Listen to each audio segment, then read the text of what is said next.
सर्वप्रथम यूएसए, जिसको हम लोग कहते हैं यूनाइटेड स्टेट ऑफ अमेरिका, ने जापान के विरुद्ध इसका उपयोग करने का मतलब परमाणु बम का उपयोग 6 अगस्त 1945 और दूसरा 9 अगस्त 1945 को जापान के हिरोशिमा एवं नागासाकी पर प्रहार किया गया था। अब हम लोग जानते हैं कि ये नाभिकीय रिएक्टर क्या है। नाभिकीय रिएक्टर, जिसको हम लोग परमाणु भट्टी कहते हैं या परमाणु रिएक्टर कहते हैं, नाभिकीय रिएक्टर नाभिकीय अभिक्रिया को विद्युत ऊर्जा में परिवर्तित करती है।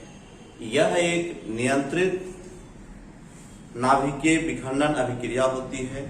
इसमें 3 न्यूट्रॉन उत्पन्न होते हैं, उसमें से 2 न्यूट्रॉन को अवशोषित कर लेती है और एक जो है आपका नियंत्रित वे में अभिक्रिया हो पाती है।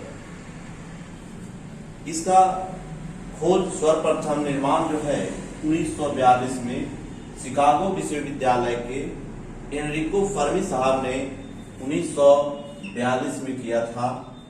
इस नाभिकीय रिएक्टर के 3 भाग होते हैं। पहला नाभिकीय ईंधन, दूसरा आपका मंदक और तीसरा आपका नियंत्रक छड़। सबसे पहले हम लोग जाने कि नाभिकीय ईंधन क्या है।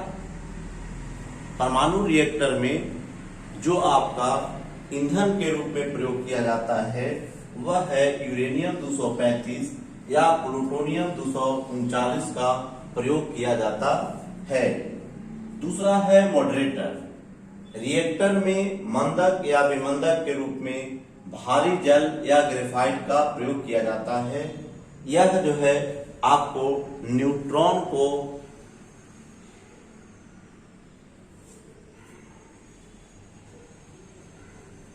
भारी जल मंदक के रूप में भारी जल या ग्रेफाइट का प्रयोग किया जाता है। जब मंदक के रूप में भारी जल का प्रयोग किया जाता है तो उसे स्विमिंग पूल रिएक्टर कहते हैं। यदि आपका मंदक के रूप में ग्रेफाइट का प्रयोग किया जाता है तो उसे परमाणु पाइल रिएक्टर कहते हैं। अब हम लोग तीसरा चीज जाने कि नियंत्रक छड़। नियंत्रक छड़ का काम है न्यूट्रॉन को अवशोषित करना। इसके लिए हम लोग उसमें बोरॉन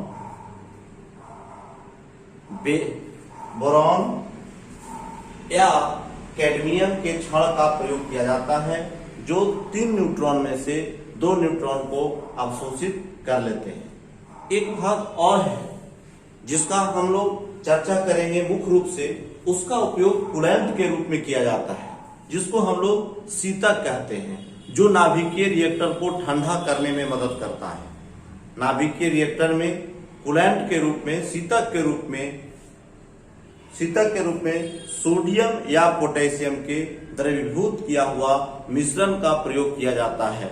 इसमें कूलेंट के रूप में जल का प्रयोग नहीं किया जाता है। लोग परमाणु रिएक्टर देखें। इस परमाणु रिएक्टर का उपयोग जो है नाभिकीय ऊर्जा को विद्युत ऊर्जा में परिणत करने के लिए किया जाता है।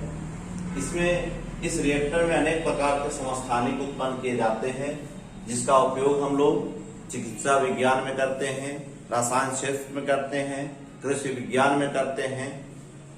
अब हम लोग देखें नाभिकीय संलयन, जिसको न्यूक्लियर फ्यूजन कहते हैं।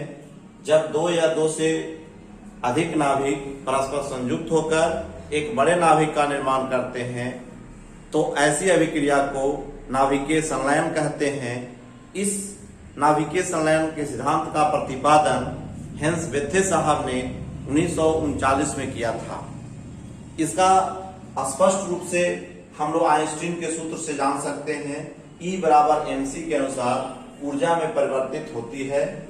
इसका जो अभिक्रिया है 1H2, जिसको हम लोग ड्यूटेरियम कहते हैं, दूसरा आपका 1H3 है जिसको ट्राइटियम कहते हैं। जब दोनों आपस में परस्पर संयुक्त हो जाते हैं तो हीलियम का निर्माण करते हैं तथा न्यूट्रॉन तथा ऊर्जा भी अत्यधिक मात्रा में उत्पन्न करते हैं। इससे उत्पन्न ऊर्जा आपका अत्यधिक मात्रा में होता है। नाभिकीय विखंडन की अपेक्षा। नाभिकीय संलयन सिद्धांत का प्रतिपादन हमने कहा हेंस बेथे साहब ने 1939 में किया था। सूर्य एवं तारों से प्राप्त प्रकाश और उष्मा ऊर्जा का स्रोत भी नाभिकीय संलयन ही है। नाभिक को संलयित करने के लिए 10⁸ केल्विन के उच्च ताप तथा अत्यंत दाब की आवश्यकता होती है। इस हाइड्रोजन बम का आविष्कार अमेरिका, फ्रांस, रूस, ब्रिटेन में हो चुका है और इस बम का आविष्कार एडवर्ड टेलर ने 1952 में किया था, जो आपका नाभिकीय संलयन के सिद्धांत पर आधारित है। आधा आयु काल, हाफ लाइफ पीरियड, परमाणुओं की संख्या को आधा होने में जितना समय लगता है, इस समय को आधा आयु काल कहते हैं। टी हाफ बराबर फॉर्मूला होता है 0.693 बाय लैम्डा। ये लैम्डा क्या है? लैम्डा जो है विखंडन स्थिरांक है। अब हम लोग एक क्वेश्चन पूछता है इससे सर कि किसी रेडियो सक्रिय तत्व की अर्धायु काल 1580 वर्ष है, तो उस तत्व की विखंडन स्थिरांक निकालो। तो लैम्डा वाला फॉर्मूला होता है 0.693 बटा T half equal to 0.693 by 1580 equal to, अब भाग देंगे तो 4.38 × 10⁻⁴ प्रति वर्ष। नेक्स्ट क्वेश्चन आपका देता है कि किसी रेडियो सक्रिय तत्व से एक अल्फा कण एवं 2 बीटा कण निकाल लिया जाए तो पुनः वह समस्थानिक बन जाता है। तो हमने क्या किया कि 92U235 को लिया।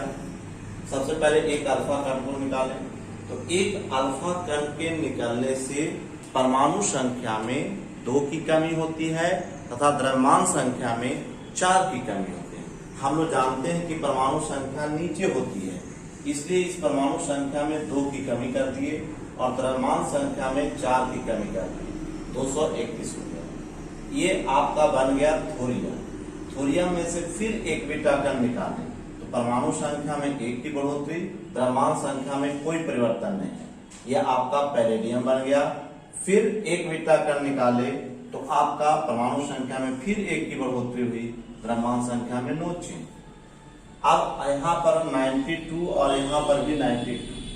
हम जब परमाणु संख्या समान रहती है, द्रव्यमान संख्या भिन्न भी रहती है, तो उससे जो आपका बनता है वह समस्थानिक का निर्माण होता है। इसलिए 92U235 और 92U231 समस्थानिक हुए। कहने का मतलब है कि किसी भी रेडियो एक्टिव तत्व से एक अल्फा कण तथा 2 बीटा कण के निकल जाने से एक समस्थानिक का निर्माण होता है। नेक्स्ट क्वेश्चन है, पोलोनियम की अर्धायु काल 140 दिन का है, कितने समय में 1 ग्राम पोलोनियम 1/4 ग्राम होगा? तो हम लोग जानते हैं पोलोनियम एक आधा होने के लिए 140 दिन लगेगा, तो ये आधा हो जाएगा। फिर 1/4 होने के लिए 140 दिन और समय लगेगा। इसका मतलब टोटल समय जो है 280 दिन का होगा और 280 दिन में वह किसी भी पोलोनियम का भाग होगा उसको 1/4 होने में लगेगा। अब ये जो है आपके लिए बहुत ही इंपॉर्टेंट है। लोग आता है ऐसा न्यूमेरिकल आता है छोड़ देते हैं, इसलिए आप इसको ना छोड़े। इसलिए कि अभी जो हम लोग हमारा जो अभी शुरुआत है जो आने वाला है वो आपका प्रत्येक क्वेश्चन पर लगभग 1 से 2,000 लड़के हैं, उसको आपको फाइट करके अलग अपनी पहचान बनाना है, तभी आप इस कंपटीशन के युग में आगे बढ़ पाएंगे। अन्यथा इस कंपटीशन में आप पिछड़ जाएंगे, क्योंकि एक ही नंबर का फासला में आपका रिजल्ट हो जाएगा या आपका रिजल्ट गिर जाएगा। यहाँ एक नहीं 0.2 का सवाल है। 0.2 के सवाल में ही आप जो है या तो दरोगा बन जाएंगे या कोई भी परीक्षा आप सफल कर जाएंगे या आप नीचे चले आएंगे। इसलिए ये जो आपका है जितना भी हमने आपको दिया 3 प्रश्न सब मोस्ट वेरी वेरी इंपॉर्टेंट है, इसलिए इसको आप पढ़ना ना भूलेंगे। अगर वीडियो अच्छा लगेगा तो आप मेरे चैनल को सब्सक्राइब करेंगे तथा बेल आइकन बटन दबाकर इसे आगे बढ़ाने में हमारी मदद करेंगे।